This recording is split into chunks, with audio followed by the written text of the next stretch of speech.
Shalom, dans l'étude de Daf, Tzadik Hed dans Masechet, Baba Batra. Mais avant cela, nous rattrapons les quelques lignes qui n'ont pas été expliquées du Daf de Shabbat. Donc Tzadik Zain, au tout début du Daf, enfin plutôt même à la fin du Daf Tzadik Var Amoudbet, Beotem Irde Midato mi pligé, dernière ligne du Daf Tzadik Var Amoudbet, lorsque Rava a proposé l'explication pour dire que finalement la marloquette entre les Tanaïm était justement par rapport à un cas où on a émis une mesure de 3 mesures d'eau et que finalement on avait récupéré 3,5 de vin une fois qu'on a émis ces 3 mesures d'eau dans le fond du vin, dans les shmarim. Et la Gemara se pose la question, est-ce qu'il y a une discussion réellement lorsque on met une quantité mais qu'on récupère plus? Et pourtant on a l'impression que non. Pourquoi? Parce qu'un métamed c'est celui qui fait ce qu'on vient de dire dans le daf précédent, c'est-à-dire qu'il crée un liquide à partir d'eau qu'il mélange avec des shmarim, avec la lie, le fond du vin. Et Natan Maïm Bemida, il a mis une certaine eau en quantité, Umatsa Kede Midato. Lorsqu'il récupère la même quantité d'eau qu'il a récupérée, pas tour. À ce moment-là, il n'y a pas de din, de chiyuv, d'obligation de prélever le maaser sur ce vin-là, ce liquide. Rabbi Yehuda, Mechayev, selon Rabbi Yehuda, oui. Donc on revient à la même marloquette, encore une fois. Si c'est du vin, il faut prélever le maaser, il faut prélever la trouma, il faut faire boré per gefen. Si c'est pas du vin, aucun des trois. Et le fait que là-bas la marloquette entre Tanakama et Rabbi Yehuda, elle a de porter sur un cas où il a mis une quantité d'eau et qui récupère la même quantité de liquide, Adkan l'obligé, on a l'impression que la discussion ne porte que la birhdemidato, que parce que justement, il récupère la même quantité. Alors le thème birhdemidato, l'obligé, et on a l'impression que justement, par contre, si il a mis une quantité qui récupère plus, il est certain ici que ce serait considéré comme du vin, parce que d'où est venue la quantité en plus, si ce n'est que c'est justement du vin. Et donc du coup, le fait qu'on ait discuté que de ce cas-là donne l'impression que dans un cas où il y a plus de liquide, il n'y aurait pas de discussion. Et donc, c'est une objection à Rava. Et la Gemara répond et nous dit pas du tout. La discussion porte non seulement sur le cas cité, mais même sur le cas où on récupère plus de liquide. Ah, alors pourquoi n'avoir enseigné que ce cas-là? La raison pour laquelle on a enseigné ce cas-là et pas l'autre, pour te montrer la force de Rabbi Yehuda, que Rabbi Yehuda considère comme du vin, non seulement lorsque je mets une mesure et que je récupère plus, mais même lorsque je mets une mesure et que je récupère la même chose, où j'aurais pu penser qu'il n'y a que l'eau que j'ai mis, que j'ai récupéré simplement avec une couleur qui dépend justement des shmarim, Kamash Malan, que selon Rabbi Yehuda, même ça c'est considéré comme du vin pour le maaser, et donc pour la trouma, et donc pour la bracha, boré, peri, hagefen. Ça, c'est donc le rattrapage du début du daf Tzadik Zain. On reprend maintenant la fin du daf Tzadik Zain pour justement enchaîner sur le daf Tzadik Red d'aujourd'hui, de dimanche. À mon frère, Yain lachavero vechmitz, celui qui vend du vin à son prochain et le vin a tourné. Eno chayav chariyuto, nous dit la Mishnah, le vendeur n'est pas responsable. Im yadoua sheino mahmitz, si il est connu que son vin tourne, c'est-à-dire qu'on se rend compte après que finalement chaque année, chaque fois qu'il vend son vin, le vin tourne. À ce moment-là, arezé kartaout, la vente est une vente qui est trompeuse, et à ce moment-là, il doit évidemment tout rembourser. Ve'im amarlo, maintenant autre chose. S'il lui dit, Yain mevusam ani mocherlach, je te vends un bon vin, un vin qui tient bien, chayav la'amidlo ada atzeret. Le minimum, c'est que le vin doit tenir jusqu'à Shavuot, la fête de Shavuot. Alors, pourquoi la fête de Shavuot alors que finalement, ça n'indique pas un temps, puisqu'on peut très bien parler de Shavuot et qu'on l'a acheté un mois et demi avant, ou 3 mois, ou 5 mois avant. Donc pourquoi on parle de Shavuot? Nous disent les commentaires, c'est parce que Shavuot correspond au début de la période des chaleurs, la période d'été, et c'est le moment où le vin a le plus tendance à tourner. Donc du coup, même lorsqu'on dit à quelqu'un, je te vends un vin bon qui justement va tenir, on n'a pas d'obligation au-delà de Hatzeret, au-delà de la fête de Shavuot. Maintenant, la Mishnah va nous parler des appellations lorsqu'on parle d'un vin ancien, pas ancien. On va parler des appellations, encore une fois, ces appellations n'ont de sens que lorsque l'habitude n'est pas différente, nous dit Rashbam. Veyachan, lorsqu'on dit je te vends un vin, on va dire ancien, Yachan. Michel Eshtakad, on nous dit à ce moment-là, c'est censé être l'année précédente. Le fait qu'il soit de l'année précédente, c'est déjà un vin ou un jus de raisin qui est déjà ancien. Maintenant, ou Meyushan, alors Meyushan c'est vieilli, on va dire plutôt, vieilli, Michel Shalosh Shanim, c'est censé être un vin qui est dans sa 3e année. Donc il y a au moins 2 ans, entre 2 et 3 ans. C'est ça la différence qu'il y a entre les expressions Yashan et Miyushan qu'on peut tenter de traduire comme étant vieux et vieilli. Amar Rabbi Yossi ben Rabbi Chanina. Nous apprend ici Rabbi Yossi, fils de Rabbi Chanina, Loshanu et la Bekad Kanim de Lokeach. Lorsqu'on a dit ici que la personne n'était pas responsable, le vendeur n'est pas responsable lorsqu'il vend son vin, quand encore une fois, il n'a pas une mauvaise habitude de vendre du vin qui tourne, et ainsi de suite. Quand est-ce qu'il n'est pas responsable, nous dit Rabbi Yossi? Lorsque ce qu'il a vendu, Bekan Kanim de Lokeach, que le vin a été transféré dans les cruches, dans les ustensiles de l'acheteur. Aval Bekan Kanim de Mocher. Si par contre, on a acheté le vin avec les tonneaux dans lesquels ils étaient, et donc que l'acheteur a récupéré les tonneaux avec, et donc le vin est resté dans son ustensile, à ce moment-là, l'acheteur peut lui dire, Amarle, Achamrach, Akankanar, prends ton vin, prends tes cruches, et la personne est responsable. La Gemara s'étonne et dit pourquoi, même si les cruches appartiennent au vendeur, Maïave, qu'est-ce que ça change? Les malais, le vendeur peut lui dire, Lo iba elach, les chaouillés, tu n'avais pas à attendre si longtemps avant de le consommer. Et donc la Gemara conclut, l'otricha, pourquoi effectivement il est responsable? Des amalé les mikpa, parce que la personne lui a dit je veux l'acheter pour l'utiliser en cuisine et donc le consommer petit à petit, et donc il faut qu'il ait une date de péremption qui soit plus lointaine. Donc ici, intéressant ce que nous dit Rabbi Yossi, c'est nous dit que lorsque on dit que le propriétaire, le vendeur, n'est pas responsable, c'est lorsqu'il y a eu un transfert dans les ustensiles de l'acheteur, c'est pour ça que ce transfert a pu provoquer le fait que le vin tourne plus rapidement. Mais on voit également que même cela, c'est pas suffisant. C'est parce que justement, il faut aussi que la personne ait précisé qu'elle voulait le garder pour longtemps, ça pour faire la cuisine. Donc la Gemara s'étonne maintenant. Elle dit finalement, comment expliquer Rabbi Yossi la Mishnah? Il a expliqué que quand est-ce que la personne justement n'est pas responsable, c'est quand la personne lui a vendu le vin et que le vin a été transféré et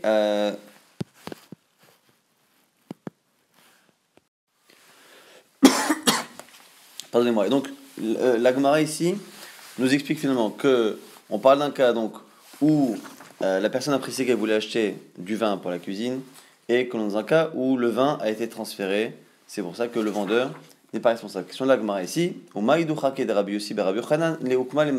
Quelle est la raison pour laquelle Rabbi Yochanan et Rabbi Yossi c'est contraint de faire tenir la Mishnah dans un cas si particulier où finalement, dans le cas par exemple où le vendeur sera responsable par la suite, on dit là-bas, Bekalkanim des Lokar, on est obligé de dire que c'est un cas, on a transféré chez l'acheteur, des Amarlé ou les Mikpa, et que ce même acheteur a précisé que c'était pour la cuisine.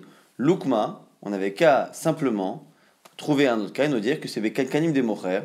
C'est un cas où on a laissé le vin dans les ustensiles du Mocher, du vendeur, Velo Amarlé, les Mikpa, qui n'a pas précisé justement que c'était pour la cuisine. Et l'Agma répond, Amarava Matini Kashite, il avait un détail de la Mishnah qui le gênait, des Katané, c'est marqué, Imyadoua Sheilo Mahmitz, celui qui a l'habitude justement d'avoir son vin qui tourne, a Rezemi Kartaout, la vente est une vente faussée. Amaï, pourquoi? Les malais, Loeba Alecha Lishaouye. L'autre peut très bien lui dire, même s'il a tourné, tu n'avais pas à le consommer si tardivement. Et là, la Shma'amina, n'est-ce pas que de là tu apprends? D'amalé les mikpa, Shma'amina, c'est un cas où justement, où c'est les mikpa. Donc on nous dit finalement, Rava, au nom de la Gemara, que finalement c'est à cause du second cas, du cas où on explique que la personne est responsable. Si son vin a l'habitude de tourner, ça ne peut avoir de sens que si c'est quelqu'un qui a précisé que c'était pour la cuisine. À partir du moment où on estime que c'est quelqu'un qui a demandé ça pour la cuisine, on est contraint d'expliquer le début de la Mishnah comme étant un cas où le vin a été transféré dans les ustensiles de l'acheteur. Si on ne comprend pas, une fois que la personne a précisé qu'elle voulait les mikpa pour le long terme, on ne comprend pas pourquoi le vendeur ne serait pas responsable. L'Agma nous dit que ça c'est une marloka, une discussion au pliga de Rabbi Chia bar Yosef avec Rabbi Chia bar Yosef. D'Amar Rabbi Chia bar Yosef, Chamra Mazala de Mare Garim. Nous dit ici, Rabbi Chia bar Yosef, on avait évoqué ça il y a 2-3 jours, que Chamra, le vin, Mazala de Mare, c'est le mazal de la personne qui provoque. Qui provoque quoi? Qui provoque le fait qu'il tourne.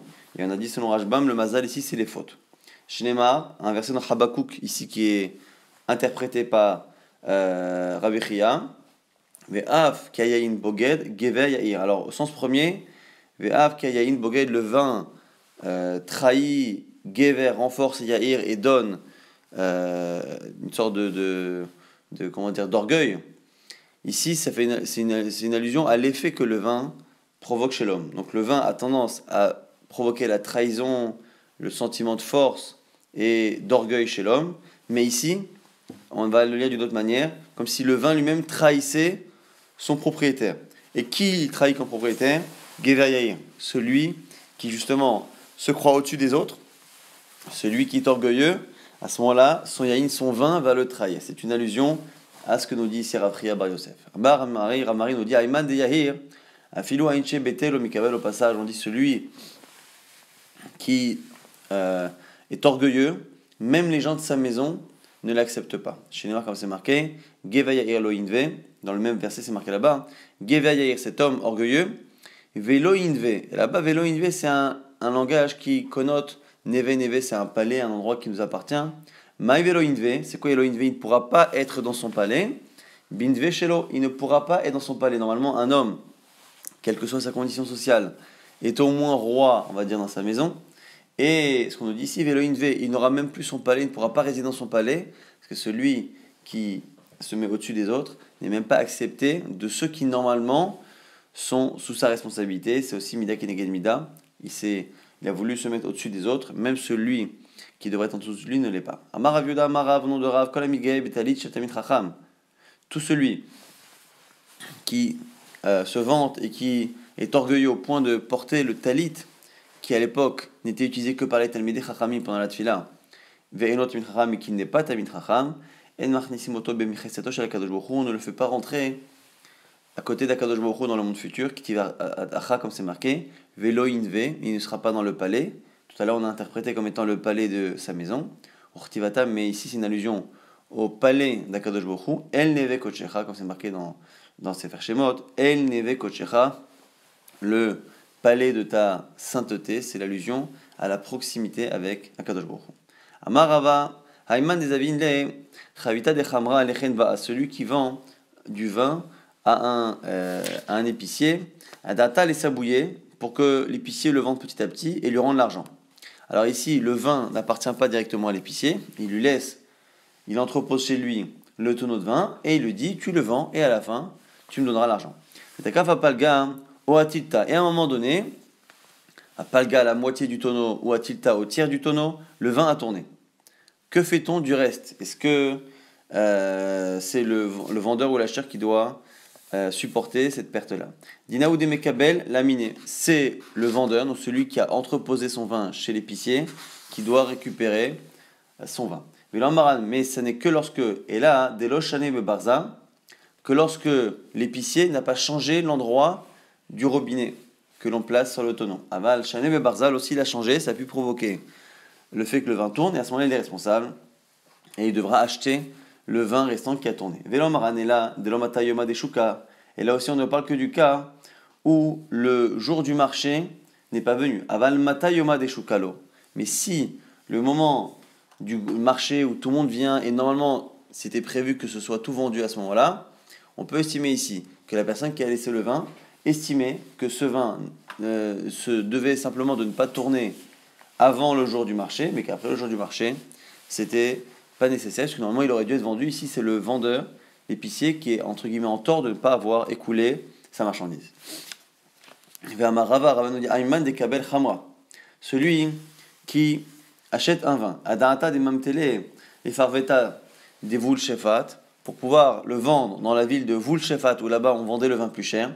Donc c'est quelqu'un qui achète un vin au prix de la ville où on se trouve, et qui lui dit voilà, je vais aller dans telle ville, je le vendrai là-bas et on partagera les gains. Donc il n'est pas totalement propriétaire du vin. Et la question ici, va démater à Tam Zal, et entre-temps où il est arrivé là-bas, le vin a baissé de prix. Non seulement il a baissé, il arrive même plus bas que le prix d'achat. Donc finalement il y a une perte ici. Qui doit supporter la perte? Doivent-ils la partager comme les gains qu'ils auraient eus ou pas? Dinaou de Mekabele, on nous dit ici que c'est le propriétaire qui supporte cette perte et qui doit récupérer son vin. Ibaïl, nouvelle question, Hava Chalamai. Si la perte maintenant ne vient pas d'une déflation, mais vient du fait que le vin a tourné. Maï. Amale Ravilel Ravashi, Ravilel Ravashi, Kevan Beravkana, Sunetio Sharavkana, Amala nous a dit Chala l'eau. Par contre, non, il n'est pas censé, le propriétaire, supporter la perte liée au fait que le vin soit devenu vinaigre. Ou de l'eau qui est Rabbi Yossi Barabi Chaina, et ça ne correspond pas à ce qu'on a dit au nom Rabbi Yossi Barabi Chaina. Veka Darwin qui disent l'inverse. Afilou Chalanami Mekabel, qu'au contraire, que même si cette perte est une perte où le vin a tourné, il doit la supporter, comme qui, Keman, qui est Rabbi Yossi Barabi Chaina, comme la vie de Rabbi Yossi Barabi Chaina. On reprend la Mishnah qui disait que Yashan, un vin qu'on appelle ancien, vieux, Michel Eshtakad, il est de l'année précédente. Maintenant, Tana, Meyashen ve'olech adachag. On nous dit ici que lorsque l'on dit qu'un vin, donc, il est Yashan, c'est-à-dire qu'il a une année où il est dans l'année, on nous dit qu'il faut tout de même qu'il dure maintenant jusqu'à Sukkot, jusqu'à la fête de Sukkot, pour que son année soit entière. C'est-à-dire que ça ne suffit pas de préciser quel est son âge, il faut également qu'on s'engage tout de même à ce qu'il dure jusqu'à Sukkot. Donc s'il tourne avant Sukkot, c'est le vendeur qui sera responsable. Nouvelle Mishnah. Amochem Makom Lachavero, celui qui vend un terrain à quelqu'un ou qui veut construire quelque chose. Et il lui précise qu'il veut construire, on verra quelle est la superficie qu'on doit lui laisser. Ou Vechana Mekabel Makom Chavero, La Asot Lo, ou quelqu'un qui accepte un terrain pour pouvoir construire quelque chose à l'autre. Donc soit c'est quelqu'un qui veut construire pour lui, soit c'est quelqu'un qui s'engage à construire pour l'autre. Pareil, quoi qu'il arrive, qu'est-ce qu'il veut construire? Bet Ratnout Livno, une maison de mariée pour son fils qui va se marier. Ou Bet Almenout Libito, ou une maison de veuvage pour sa fille qui a perdu son mari qui est devenue veuve. Boné Arba Amot Al Shesh Amot. La superficie au sol et la construction doit être de 4 amot minimum sur 6. Donc il faut laisser 4 amot sur 6 en sachant qu'à peu près une ama, c'est un peu plus que 1 demi-mètre. Donc ça ne fait pas grand-chose. D'ivrei Rabbi Akiva. Rabbi Shmuel Omer, Rabbi Shmuel justement explique que c'est trop petit pour habiter. Et donc, Refet Bakaril, ça c'est un enclos pour un animal, mais c'est pas quelque chose pour habiter pour un homme. Et à la suite de la Mishnah, on verra dans la Gemara si c'est toujours Rabbi Shmuel qui parle ou Rabbi Akiva. En tout cas, faire un enclos pour un animal, Boner Arba Amot Al Shesh, c'est justement 4 sur 6. Maintenant, pour d'autres choses, Baït Katan, une petite maison. Petite maison, c'est Shesh Al Shmoné, c'est 6 x 8. Gadol, une grande maison, Shmoné Al Eser, 8 x 10. Traklin, on verra ce que c'est dans la Gemara, Eser Al Eser, 10 sur 10. Maintenant, Rumo, la hauteur de ce genre de bâtiment. On nous dit ici Kechatsi Orko Kechatsi Rochbo, comme la moitié de la longueur et la moitié de la largeur, c'est-à-dire la moyenne entre la longueur et la largeur. On prend la longueur, on prend la largeur, on les additionne, on les divise par deux, on a la moyenne, c'est cela qui doit correspondre à la hauteur de la maison. Re'aya Ladava, la preuve de cela, Rabban Shimon ben Gamliel Omer, Rashbag nous dit Kebinyan Echal, comme la construction du Echal du Beit Hamikdash qui faisait 20 de long, 20 sur 30 et 20 sur 40 Mechila, et on avait du coup une hauteur de 30. La Gemara maintenant se demande pourquoi on a parlé d'une maison de jeune marié pour son fils et une maison de veuvage pour sa fille, pas le cas inverse.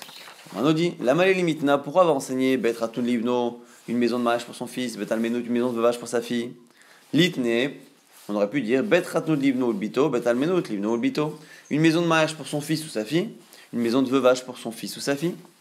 Agmadi Mita Agava Oche Kamashmalan, c'est pour t'apprendre une manière de vivre. Delo Darka, de Khatana, les Midar Bechamua, que en général, c'est pas l'habitude, et on verra par la suite que ça n'a pas l'air d'être bien, pour un homme de vivre avec son beau-père. Kedirti Besefer Ben Sira, comme c'est marqué dans Sefer Ben Sira, qui est rapporté parfois dans la Gemara, qui est un livre qui rapporte quelque chose, certaines choses, dont entre autres du Derech Eretz, d'une manière de se comporter. Akol Shakalti Bekaf Mozaim, j'ai tout pesé dans une balance. Mais l'Omatsati Kal Misubin, je n'ai rien trouvé de moins bien ou de plus inutile que Subin. Subin, c'est les déchets de la récolte. Et bon, ici c'est une métaphore. Avec Kal Misubin, et pire que cela, Khatan Ada Bebet Ramiv, le gendre qui habite chez son beau-père.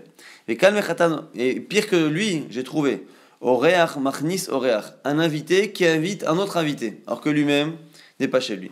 Mais Kalme Oreach, et le pire que celui-ci, Meshiv d'avoir beterem ishma, celui qui répond à une chose avant même d'avoir entendu la question jusqu'au bout. Chez Noir, quand c'est marqué Meshiv d'avoir beterem ishma, Ivelet lo uchlima, celui qui s'est marqué de cette fois dans le Michelet, celui qui répond beterem ishma avant même d'avoir entendu, Ivelet hilo uchlima, c'est quelque chose de dégoûtant qu'il fait. Rabbi Ishmael Omer, Refet Bakar Izo, Rabbi Ishmael nous dit que 4 fois 6 dans la Mishnah, la maison de Rabbi Akiva, c'est quelque chose pour un animal. Arotse la asot vechoulé.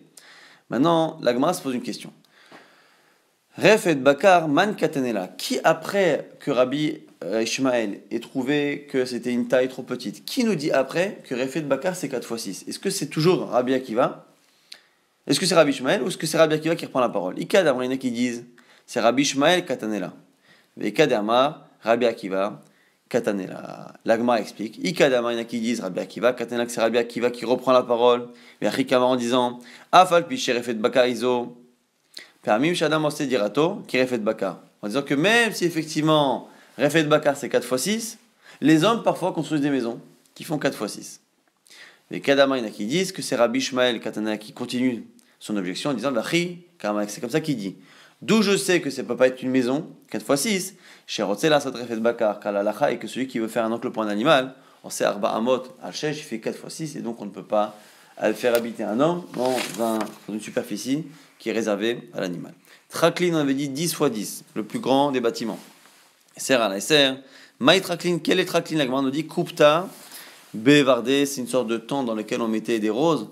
C'était une sorte de véranda, une cour qu'on mettait comme ça dans les jardins, avec beaucoup de fenêtres pour avoir de la lumière, et très souvent des végétaux, des roses, pour faire joli. Donc c'était en général des gens assez importants qui avaient ce genre de construction.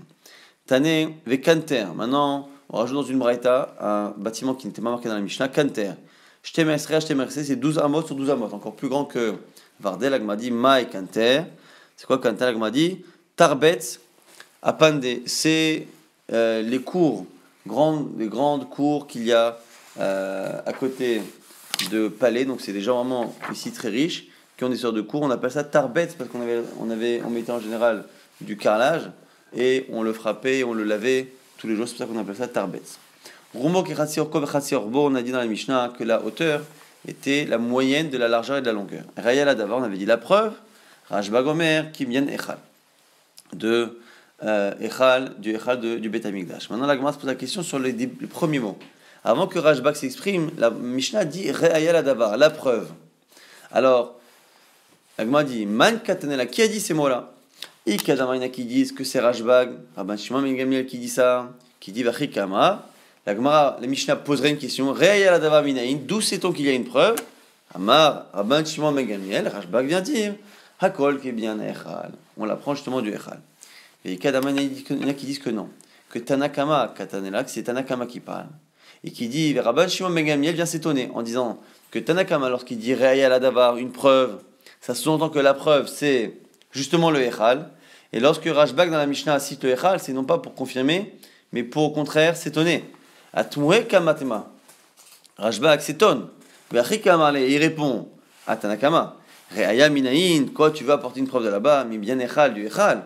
À tout coup, les Alma qui viennent Echal, est-ce que tout le monde construit sa maison avec les proportions, les logiques et les règles du Beth Amikdash? Bien sûr que non. Maintenant, Tanya, Cherim Omrim, Rumo, Kekorotav. La Gemara nous rapporte une braïta qui dit que certains disent que la hauteur du bâtiment ne doit pas correspondre à la moyenne de la longueur et de la largeur, mais Kekorotav. Korotav, ce sont les poutres que l'on met pour supporter la toiture, et ces poutres-là sont dans le sens de la largeur. Donc la Gemara se pose une question. Puisque ces poutres-là correspondent à la largeur, pourquoi ne pas avoir dit comme la largeur? Velima, Rumbo, Keorbo, on devrait dire. Contrairement à la Mishnah qui dit que c'est la moyenne de la longueur et de la largeur, il y en a qui disent Acharim que c'est la largeur. La Gemara donne deux réponses. Ibaitema, Beitamel Aravach. La Gemara dit il y a parfois des maisons qui sont faites de telle sorte à ce que les pierres d'en bas soient plus larges, des murs, soient plus larges que les pierres d'en haut, pour que la construction tienne bien. Et donc, puisque les pierres d'en haut sont plus fines, il y a une plus grande largeur en haut qu'il n'y a en bas. Donc c'est pour ça qu'on a pris cela. Et Ibaitema, ou seconde réponse qui peut également justifier que Korotas soit plus long que la largeur. Ibaitema Mishum de Ika Bekave, à cause de l'espace que l'on prend dans la largeur des pierres pour poser les poutres. On a des pierres, donc dans la largeur de la maison, et chaque pierre elle-même a une certaine largeur. Lorsqu'on parle de la largeur de la maison, on parle de la largeur de la maison à l'intérieur, la surface habitable. Mais les longueurs des poutres sont plus longues que cette partie habitable, puisque les poutres s'enfoncent dans les pierres de part et d'autre, et donc c'est un peu plus long. Ce sont les deux raisons pour lesquelles la vie qui est citée dans la Braïta nous explique la largeur comme étant korotav et non pas comme étant rochbo de la maison. On laissera la suite, c'est une sugia nouvelle pour le daf de demain.